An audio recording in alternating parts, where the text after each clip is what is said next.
Facebook. They are having a marvelous time. So to do that, I'm a practitioner here at CSLDallas, and so happy to be with all of you online and all of you right here in the room. It's probably been 20 years since I did the Science of Mind class. I'm usually at home where many of you are finishing getting ready and listening while I'm on my way here. And the last 3 weeks, I have been extraordinarily busy with other stuff going on here at the center, and I have not listened to the class. So I spent some time listening to the last 3 weeks of class this weekend, and I was like, really, Dr. Weldis? Really? This is like heavy stuff. Big. You all have been talking about that ultimate relationship of my reality to the divine. Each of us, our reality to the divine. And I love where one of our favorite, what I'm looking for, I am looking with, and I'm looking at. And that is where we jump off into this next piece. We apart this idea that felt like a dual unity, that paradox of it's not separate, it's all one thing, and yet I have my human experience, and that's the infinite field in which all of this happens. And mine is different from yours, and yet we are connected and we are all one. And so you've been doing some big mind bending around these things, and I love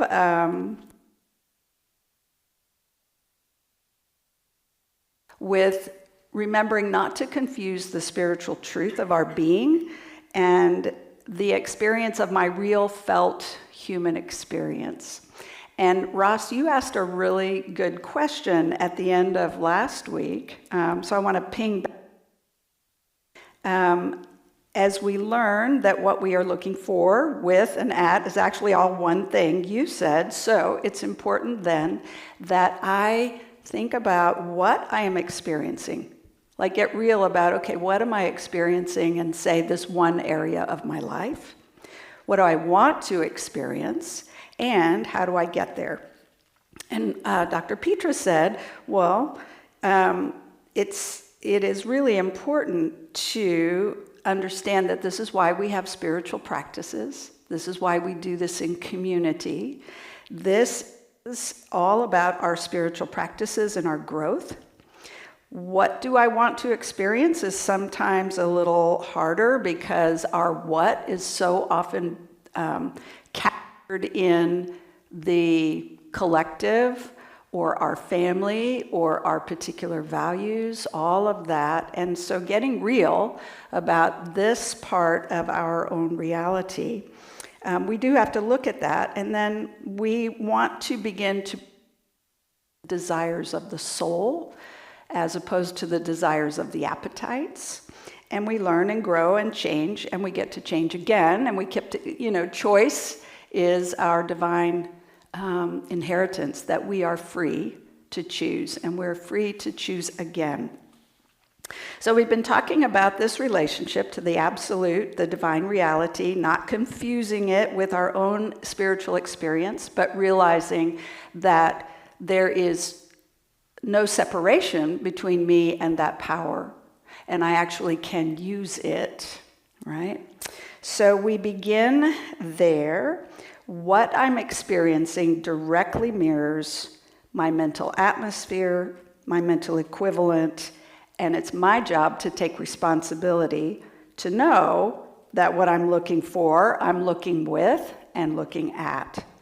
And my job is to tilt the axis to the subjective state of my thought. Tilt the axis to the subjective state of my thought. That's heavy enough. We begin then on page 124 in the Science of Mind textbook. There is a little subheading that says subjective law. And so Ernest Holmes says we should grasp the idea of universal subjectivity, the pure, infinite, pure potentiality of all things, the divine creative medium. This healing of the body or of conditions, and it acts accurately and mathematically because it is the law of cause and effect. When we think,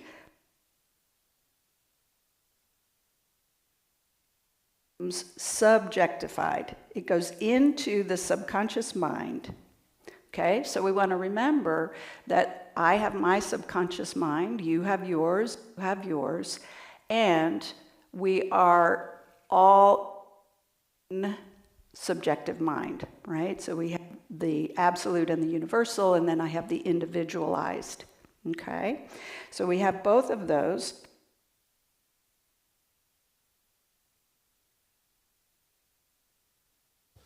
Conscious mind. I'm sorry, Christine. Yep. We seem to be having multiple issues here with the microphone, so I'm going to go ahead and pass you this one for just right now. All right, sounds you good. mind just handing that to her? So sorry about that. We want to make sure that our online folks, and for some reason it's just cutting out, so I think it might be something that we'll have to fix here in just a second. Do I need to turn it off? Is this okay? Yeah, if you want to just use that microphone, we should be fine. You're good. Can you hear me? Yes. Okay, great. All right, so we're going to go back to what is man's subconscious mind? It is his atmosphere or mental center in universal subjectivity. Okay? We hold that there is no such thing as your subjective mind and my subjective mind, because this would be a duality. But there is such a thing as the subjective state of my thought and your thought. Okay, so this is where it is all one mind. And how many times have we had the experience of one mind where I might be brainstorming something with Cindy and we're going to meet in a couple of days and we haven't really talked about it, but we both come to the table and I put something on the table in the way of a thought or an idea and she says, oh my gosh, I was thinking the exact same thing this morning. Right? How many times have we had that synchronicity experience? And to me, that's that place where I get a sense of, yeah, it really is one mind. There is that infinite field in which all of these things are happening. And so that's where we begin today. We're going to dive deeper into that subjective state of mind. So in our teaching symbol, we have in the middle, right, we have that band that goes across. So at the top of the form, we have spirit, and we have all of the infinite field of pure potentiality that is actually that circle, which actually doesn't exist because it's infinite, right? There is no boundary on it. And Ernest Holmes did such an amazing job of kind of teasing apart how it works. And so we have this band across the middle, and we call it the law. We call it the subjective state of mind. And then at the bottom, of course, it comes down to the point at which something takes form, an experience, a thing, a person, all of that creativity that's going into it. So we're turning our focus to, okay, so what is going on here in this center thing? We learn and get hold of, and this was particularly challenging for me coming out of many, many years of Catholic education, Christian culture. And there was the idea that, you know, many of us have had to untangle that there is something out there that if I'm good enough or I align myself enough or I tilt my head just the right way, then I'll get what I want, right? Or the situation that I don't like is going to go away or change. And that somehow I gave it a persona that was either going to like my idea or not like my idea, or maybe give me a little, and then on Tuesday it would turn off, and on Friday I'd be confused. And so beginning to erase that idea from my learning and my embrace of this philosophy was hugely important. But I remember thinking, okay, mathematical, mechanical, impersonal. I was like, wait, what? That doesn't sound like the divine to me. And so I really had to grapple with, well, what is this and how does it work? So when I began to get hold of it, we came into the teaching by way of a really simple metaphor, right? So if I take a tomato seed and I plant it in the soil, what am I going to get? Not going to get a watermelon or a puppy dog. I'm going to get a tomato. So the field in the law in which I have planted this seed simply knows to produce tomato. Within it is an intelligence that is scientific, meaning I can put another tomato seed in and I'm going to get a tomato. It's reproducible. And that this impersonal, I had to begin to change my metaphor in my embrace of it as a mirror, right? So when I go into the dressing room and I look in the mirror, am I giving the mirror the responsibility for the way this ear is or the way this hair is? It's not the mirror's responsibility or place in that. It's simply reflecting back to me, right? And how many times have we heard, like, I want to change something about myself, so I'm going to draw it on the mirror, and then I walk away and I continue my same patterns and behaviors? Again, it's not the mirror's responsibility. It's mine. The mirror is simply reflecting back what is happening in my life. And in particular, it's not so much on the surface, although it can, but it's also and mostly what's on the inside. Okay? So this is where we are beginning to grapple with the law. It's action in my own life. And what we also know is that it's been happening from the beginning, where there is no beginning, and will continue to happen. And that it's powerful, and it's nothing to fear. It is mechanical. It is directly reflective of my mental equivalent, my atmosphere in my life, my faith, my belief, all of that. And so we come into this place of, okay, the law simply knows what to do, how to produce based on my impress of my thought, my emotional field, my belief, my faith, all of it, right? Just simply like takes it. It does whatever it does in the time frame that I may or may not understand and spits it out on the other side. Okay, so we begin to grapple with that part of it's in me, it's also all around me, and it's working constantly. Okay? When we think about our levels of consciousness, and we know that so much of what's happening in my life is happening in the background, right, of some of my subconscious, unconscious thoughts. Much of life happens that way. This is why we have our spiritual practices, because it brings us out of that and into the more conscious. So the more conscious I become of what? What am I becoming conscious of? Myself, but also myself not just as a singular entity, but myself as this human spirit we've been talking about. Yes, I'm an individual, but I'm an individualized expression of the one, right? So I remember that in my spiritual practice, which enables me to bring forward a clearer intention of what I am claiming in my life, whatever that is.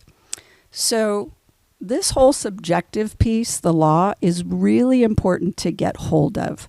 There is no coercing it. It has no opinion. It doesn't know the difference between a $1 bill and a $1 million bill. It just simply is. Okay, so it's going on in the absolute all the time. This is where we say, this is the power, and I can use it. I can direct it. I can tilt my faith, my belief, my emotional atmosphere toward that good and trust that the law brings it forward. And that's where we begin today in our exploration of what is this thing called subjective law and how does it work and how do I use it? So we're going to just hold right there for a moment. And Ryan, I'm going to turn it over to you for our morning announcements. Yes, officially at morning announcements. Hello, and thank you so much for joining us, Christine. It is just super fantastic that you're teaching the class today. And I know that everybody here is excited and eager to dive into this conversation. So for the folks that I'm waving to, I have another microphone, dun, dun, dun, so we can continue our conversation.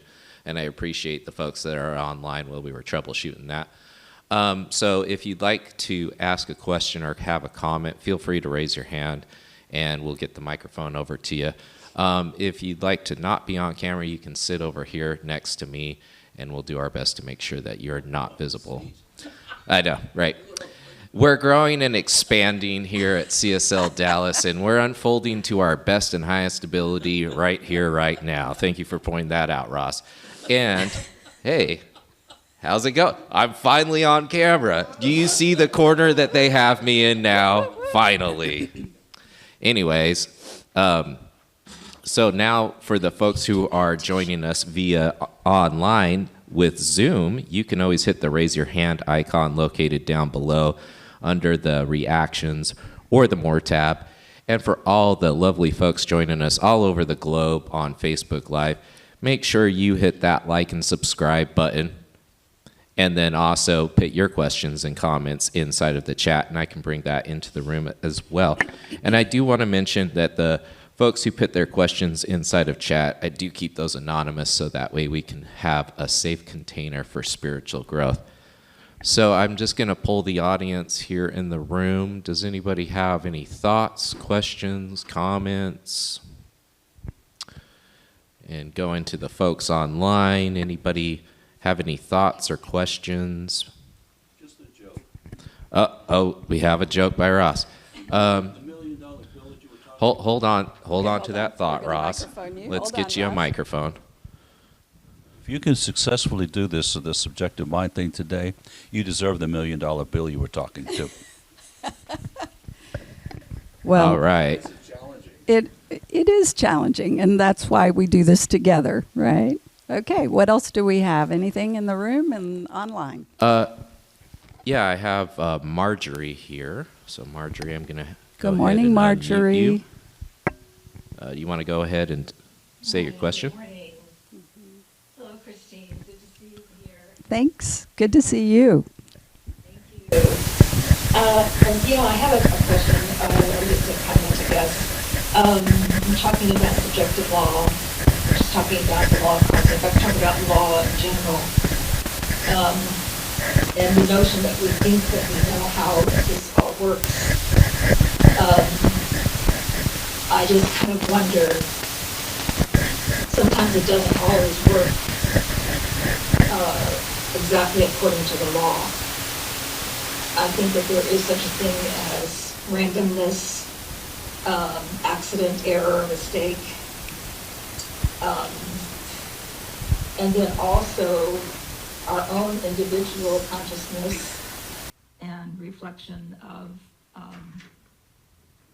how the law is reflecting our own consciousness. That is in relation to everyone else's consciousness.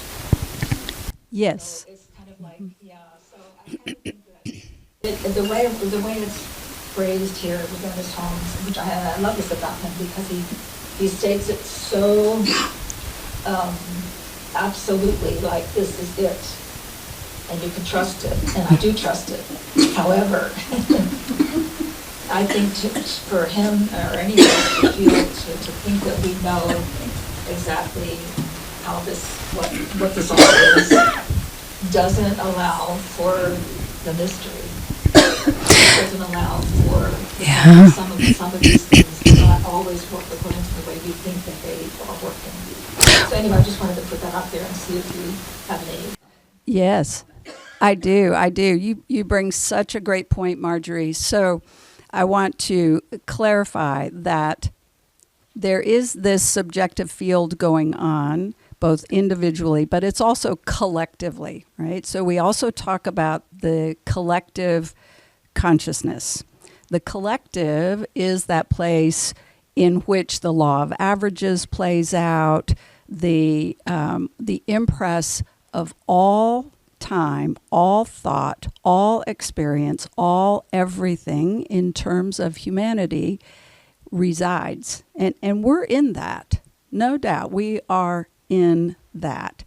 And so we look at the fact that, sometimes things appear that they are not working out according to what I intended, and the collective is there, right? So what we learn by way of our spiritual practices, by way of my understanding that I take responsibility for what's going on in my field, regardless of this sense of the law of averages, where fear plays out, right? So this is the realm of fear, disbelief, angst, and I have to do my work, believe me, to continue to pull myself back, pull myself to, tilt my axis toward what I know to be the universal spiritual truth.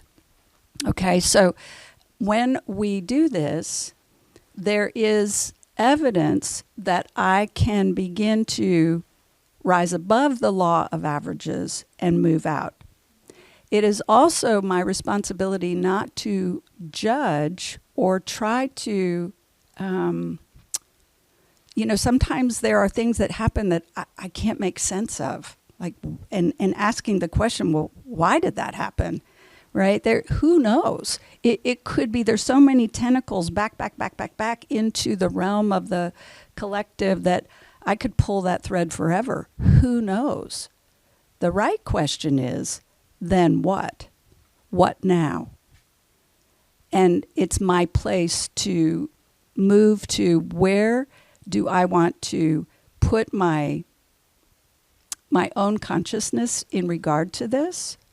It's my responsibility to know that I have control only over this mind and fuel it with this heart, and I will not be deceived by what appears to be evidence that is unlike that, because I know that I am dealing with a principle here. And the law is particularly tricky because sometimes it's like, well, what do you mean you spit this out and not that out? That's not what I put into the law. That's not what I put into that subjectivity, right? And so this is where we grapple, Marjorie, and thank you for bringing that up, because you're right. There are those places where things play out and it wasn't what I expected, or it wasn't what I might, my opinion, deem as ideal. And I have to remember that there's a whole lot more going on out there and around me and before that and coming down the pikes.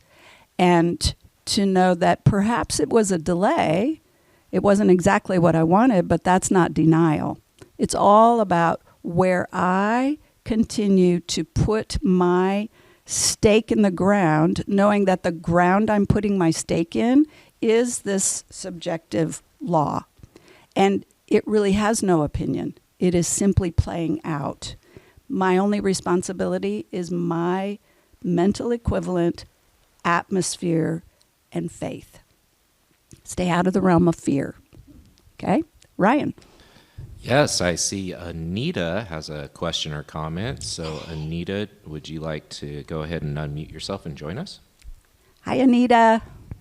Hey, good morning, Christine. Hi. Yeah, something that Marjorie just said, mentioning a mistake, triggered something in me that one of my favorite Ernest Holmes quotes goes a little further into the textbook back on page 290, paragraph 2.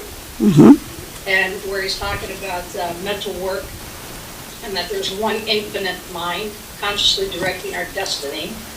Declare every day, no mistakes have been made, none are being made, and none can be made. There is one supreme intelligence which governs, guides, and guards, tells me what to do, when to act, and how to act. Everything necessary to the full and complete expression of those boundless experience of joy is mine now.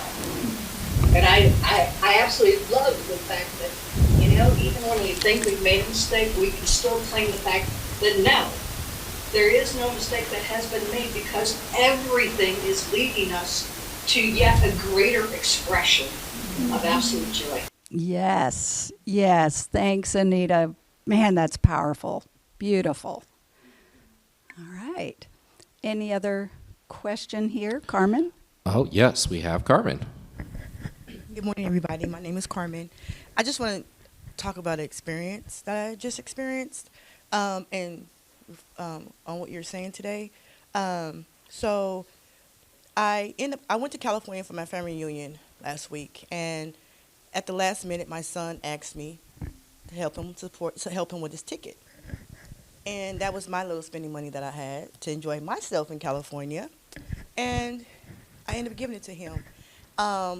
But for one, I realized that I've been telling myself I always have enough for whatever I need. But that's an old belief, because before, I was Christian background, and we used to say whatever God gives us is what He gives us, is so forth. But that's the old story that no longer serves me, because I have more than that. And I've been living as I have enough for emergencies that come up in my life. Right. And I always have it. I don't care if it's from $1 to $1,000. I always have it when emergencies come up. But that's all I have enough of. Right. And so I realized that's an old belief, something that no longer serves me now, because I have more than that. So I had to tell myself to change that. How you're saying that I had to, now that I realize I'm a co-creator of whatever that comes to me, and not giving it to something outside of me that's controlling it, that I can control that.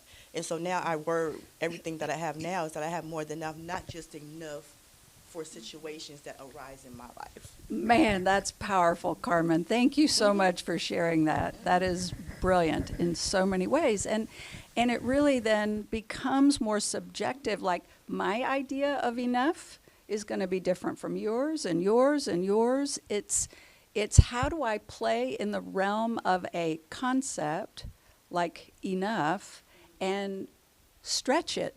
And I get to stretch it because and when I remember that the field that I'm playing in is infinite. And I experience what I intend in that as much as I can embody it. And this is where our spiritual practices of get out of your head and quit trying to figure it out, drop into that space of enoughness, right? Drop into that space. And especially right now, we're talking about, abundance and prosperity in our lives. And of course, we go into the metaphors of count the leaves on the trees and count the grains of sand and count the endless waves within the ocean and its depth. That's great. And that's still in the imaginal realm, and it's outside. So for just a minute, I want you to have a sense of embody what Carmen just talked about, right? And this thing where Is it going to work? Is it not going to work? Did I tilt my head just right when I did my spiritual mind treatment and all of that? So let's think for a moment. Just allow a memory to come forward of when something that you really, really wanted to work out and experience or have. Just close your eyes for a second. And let your mind, trust your mind to take you back to one memory where something that your heart really desired came into your experience. You got it or you experienced it. Okay? All right. So now I want you to just imagine telling that story to the person sitting next to you or your journal. And I want you to start with, wow, remember when I had this over just flowing desire for this, and I actually experienced it or got it or had it. And just allow that to be like that ball of light that seeps into your heart space, get you out of your head, and just feel that coming up. There's no measurement there. What Carmen experienced or Sherry experienced or Keenan experienced is each and every one perfect mirror of enoughness, right? This is the subjective space. All right, now pop out, come back into the room. That's our work, right? We want to pack that remembering, that emotional remembering into the next intention. Okay, that choice didn't work out, so what? I have evidence, and where I have evidence, that energy is transferable because it's still real. It still exists inside of you. It's in the cells of your being. Okay? So it's important to study. It's important to tease these concepts and principles apart. But it's also important when I'm setting my intention, and this is where I find this fascinating, because what we know about the law is that it has no opinion. There's no, it has no emotional feedback. It is a mirror. My job is in the sphere of the mental, and I include my heart in that. My whole beingness is to flood that so that why? I keep my doubt out, I keep my fear out, I keep my angst out, and I can literally change the mood of my mental atmosphere, tilting it toward the axis of the absolute and surrender. I don't have to control. I don't have to measure. I don't have to weigh.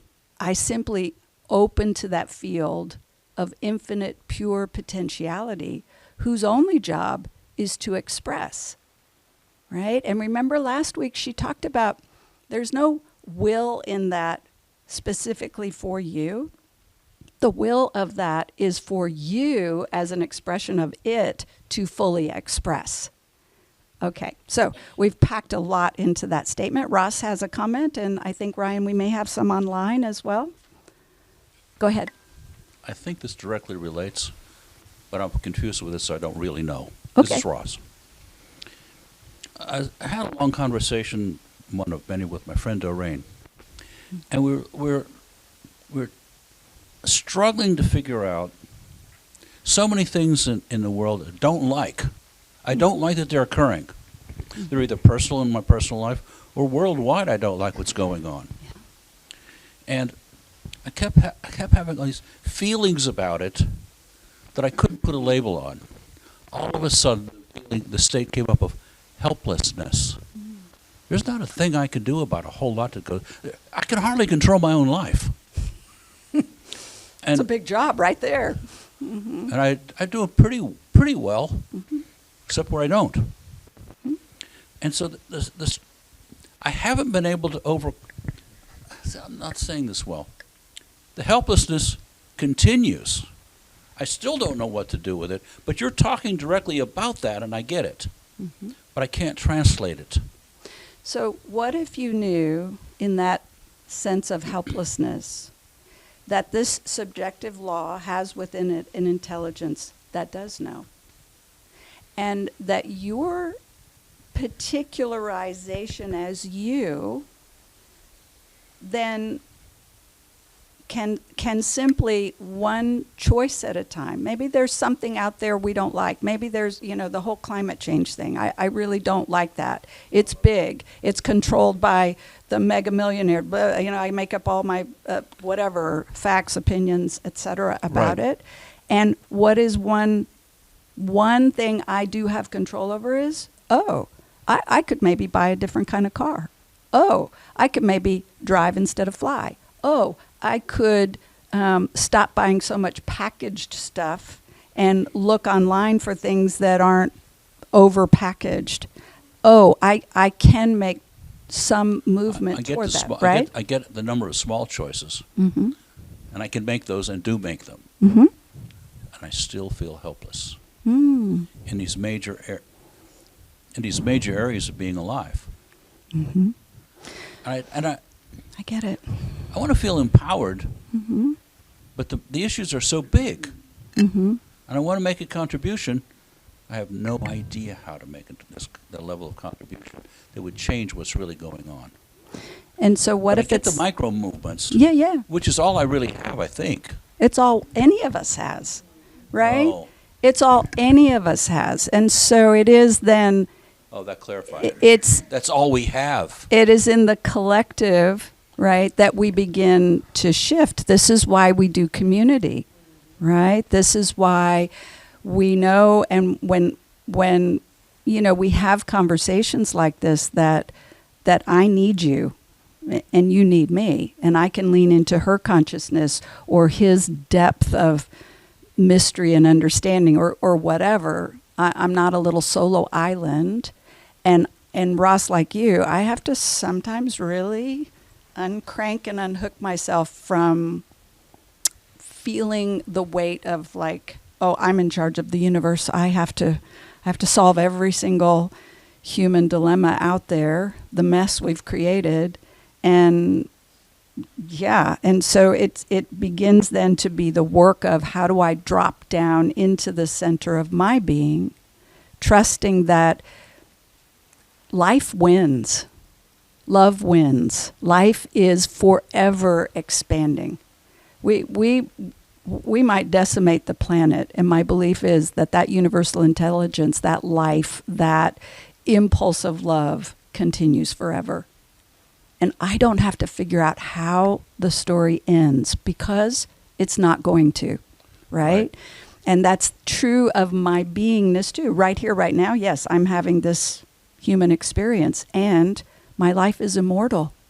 And there's this thing called eternality. All right, I think I see a hand over here. I see Cindy. Thanks, Ross. Appreciate it. The thing that came to mind when you were talking about that is that each of us is a ripple. If you look at the ocean, our consciousness is that ripple. So if each of us puts that ripple in, then it becomes a wave. And then the more people that put that ripple into the greater consciousness, the bigger the wave gets. And that's where the shift happens, when enough people put their own consciousness into it to make it shift. Mm-hmm. Exactly. Thank you so much. Darlene? Oop, there it is. I'm Darlene. Hi. I had a aha moment this week, and kind of thinking about, especially in this political climate. Mm-hmm. And what came to me this week, and some things that I'm studying about beingness, is that beingness is that the universe to me is me.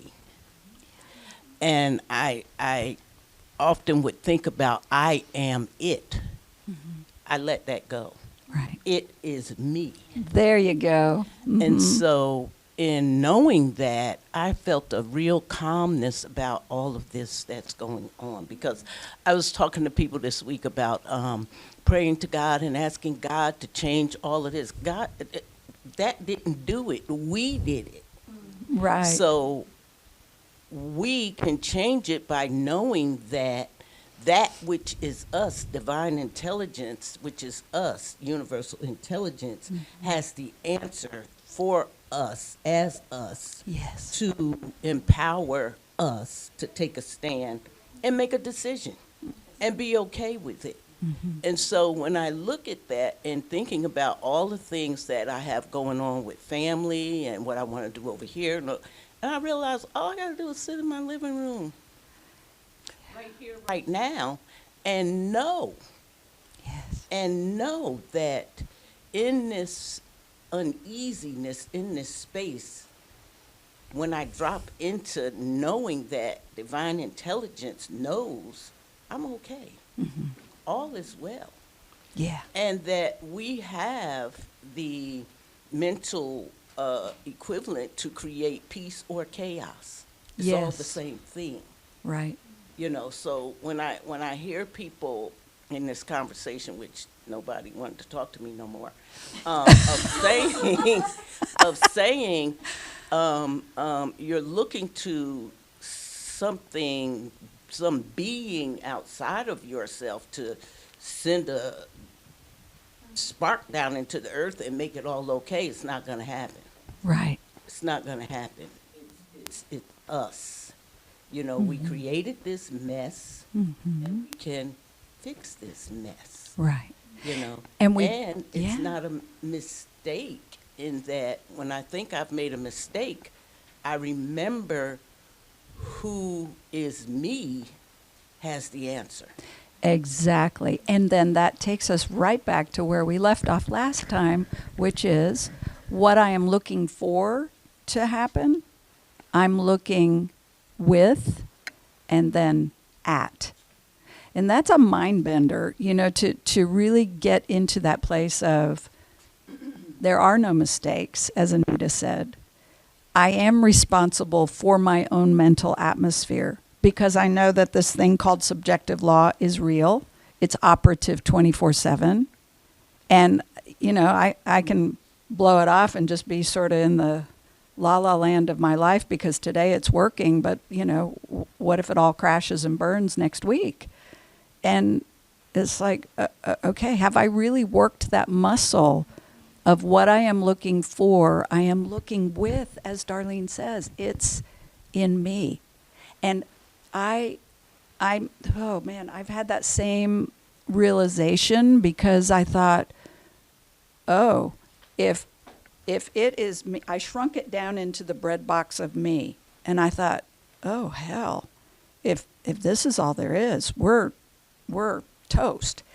And what I had to realize was, wait a minute, I just got that completely backwards, right? The infinite field of pure potentiality, and I am of it, right? So we're going to dive deeper, Ryan, into this subjective law next week. And so I know we have a few announcements. What do we have going on? Yeah, actually, you and your lovely wife, Sherry, are having a women's retreat coming up on November 9th. It is called Cultivating a Consciousness of Gratitude and Growth. So if that doesn't sound like a power-packed day, I don't know what does. But I wanted to mention you guys have an early bird special that's going to be stopping on tomorrow. So you might want to go head over to the website now, get that early bird bonus. Otherwise, it's going to go up to full price. Yeah, get your bonus, get your, there's such power in the group of women that we have in this community coming together and really going to be diving into this place of growth and gratitude, the power of both of those things, your intention and your gratitude. So hope to see you there. It's going to be fabulous. And one last thing for everybody who is online, and sure, everybody here in the room, guess what? You're in for a treat today. We have Lisa Ferraro, who's going to be in the house. She's an acclaimed musician. But she's going to be singing, and she's also got some really powerful messages that she's going to be speaking about today. So make sure to join us at 10:30 a.m. Central Standard Time, online and in person for that. Can't wait. I got to tell you all that we just were on our practitioner retreat the last couple of days, and Lisa was our facilitator, and I am forever changed. So you do not want to miss this service today. She's amazing. That is great. So, all right. I want us to just simply settle again into this space of remembering that there is this amazing thing called the law. And when I align myself in complete surrender to the absolute